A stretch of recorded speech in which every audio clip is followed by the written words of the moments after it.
کو بے پرواہ نہ چھوڑو, یہ کانوں کو بے پرواہ نہ چھوڑیں. مجھے کیوں سننا ہے حرام؟ اللہ نے کان اس لیے نہیں دیے.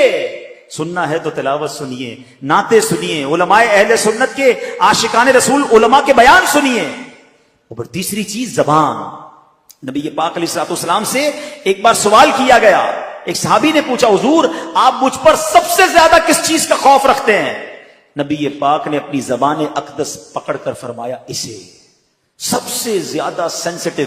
آپ کو پتا ہے جسم کے باقی اعضاء تو اوپن ہیں, زبان وہ ہے جس کے 32 پہرے دار ہیں, اور کسی باڈی پارٹ کے 32 پہرے دار نہیں ہیں. 32 دانتوں سے کنٹرول کیا گیا اس کو, مگر وہ 32 پہرے داروں کو توڑ کر بھی جب چلتی ہے نا تو پتہ نہیں کسی کا گھر توڑ دیتی ہے, کسی کا دل توڑ دیتی ہے, کسی سے جھگڑا کر دیتی ہے, کسی سے پارٹنرشپ ختم کر دیتی ہے, بیوی کو طلاق دے دیتی ہے. زبان کیا کچھ نہیں کر سکتی. خدا کی قسم یہ نعمت بھی کمال کی ہے. اگر اس نعمت کا صحیح استعمال کر لیا جائے تو بیٹھے بیٹھے نیکیوں کا انبار لگ سکتا ہے. سب مل کر کہیے سبحان اللہ, کہیے الحمدللہ, اللہ اکبر. کتنی دیر لگی؟ 30 سیکنڈ بھی نہیں لگے ہیں. بیٹھے بیٹھے کیا کما لیا پتا ہے آپ کو؟ اللہ کے نبی علیہ الصلوۃ والسلام کے سچے وعدے ہیں. جو ایک بار سبحان اللہ کہے جنت میں درخت لگا دیا جاتا ہے. ایک بار الحمدللہ کہے جنت میں درخت لگ گیا. ایک بار اللہ اکبر کہے جنت میں درخت لگ گیا. افضل ذکر کہا گیا لا الہ الا اللہ. میں بیٹھا رہوں لا الہ الا اللہ پڑھتا رہوں, بیٹھا رہوں سبحان اللہ پڑھتا رہوں, بیٹھا رہوں اللہ اکبر پڑھتا رہوں. نبی پاک فرماتے جنت کے خزانوں میں سے, جنت کی کیاریوں میں سے اگر کسی کو کچھ چننا ہے تو لا حول ولا قوت الا باللہ پڑھ لے. یہ جنت کے خزانوں میں سے خزانہ ہے. حدیث پاک کا مضمون ہے. کتنا آسان ہے, واقعی کمال کی نعمت ہے. لیکن پرابلم یہ ہے اس نعمت کا صحیح استعمال نہیں کر رہے. اس نعمت سے کوئی فائدہ اٹھانے کی بجائے گناہ کر رہے ہیں, گالیاں دے رہے ہیں, بے حیائی کی باتیں ہو رہی ہیں, غیبتیں ہو رہی ہیں, جھوٹ بول رہے ہیں. نہ کریں ایسا, مارے جائیں گے. یہ زبان گناہوں کے انبار لگا دیتی ہے.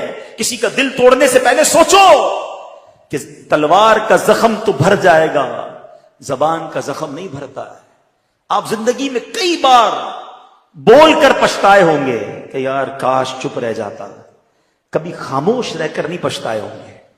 ہاں بول کر یار کیا یار کیوں بول دیا, دشمنی ہو گئی, رشتہ ٹوٹ گیا, پارٹنرشپ ختم ہو گئی, غصے میں یار نکل گیا زبان سے, تو پہلے سوچتے نا. یہ جو دعوت اسلامی کے ماحول میں بڑا پیارا ایک نعرہ امیر اہل سنت لگاتے ہیں. کیا نعرہ ہے؟ پہلے تولو بعد میں بولو. یہاں تو احساس ہی نہیں, ہم تو بولنے کے بعد تول رہے ہوتے ہیں. صحیح بولا غلط بولا, پہلے تولنا تھا نا. تو کاش یہ احتیاط نصیب ہو جائے. تو ان 3 چیزوں کو بچائیے گناہوں سے, آپ بہت سارے گناہوں سے بچ جائیں گے. ویسے اور بھی چیزیں ہیں, لیکن اگر آپ نے ان 3 چیزوں پر کنٹرول کرنے کا ذہن بنا دیا کہ آنکھ سے حرام نہیں دیکھوں گا, کان سے حرام نہیں سنوں گا, زبان سے حرام نہیں بولوں گا, ان تینوں کو اچھے کاموں میں استعمال کروں گا. قرآن کہہ رہا ہے اے ایمان والو اللہ سے ڈرو جیسا ڈرنے کا حق ہے. لیکن اب اگلا حصہ, اللہ اکبر وَلَا تَمُوتُنَّ إِلَّا وَأَنْتُمْ مُسْلِمُونَ. تمہیں اس حالت میں موت نہ آئے کہ تم مسلمان نہ ہو.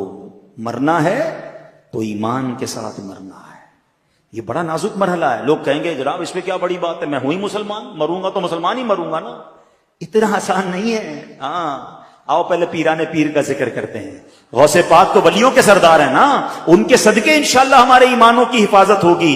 مگر سنو پیران پیر کا عالم کیا ہے, خوف خدا کا عالم کیا ہے. شیخ عبد القادر جیلانی کو ایک بار حرم کعبہ میں دیکھا گیا, کنکریوں پر سر رکھے ہیں اور رب العزت کی بارگاہ میں دعا کر رہے ہیں, اے رب کریم مجھے بخش دے, اگر میں سزا کا حقدار ہوں تو بروز قیامت مجھے اندھا اٹھانا کہ نیکوکار لوگوں کے سامنے شرمندہ نہ ہوں.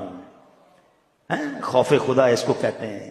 یا ایھا الذین آمنوا اتقوا اللہ حق تقاتہ, اللہ سے ڈرو جیسا ڈرنے کا حق ہے. ارے میں گناہگاروں کا سردار, مجھے شرم نہیں آتی اپنے اعمال پر. وہ ولیوں کے سردار ہیں اور اللہ سے کہہ رہے ہیں یا اللہ اگر میرے گناہ زیادہ ہیں تو اندھا اٹھائیے, میں شرمندہ نہ ہو جاؤں. آئے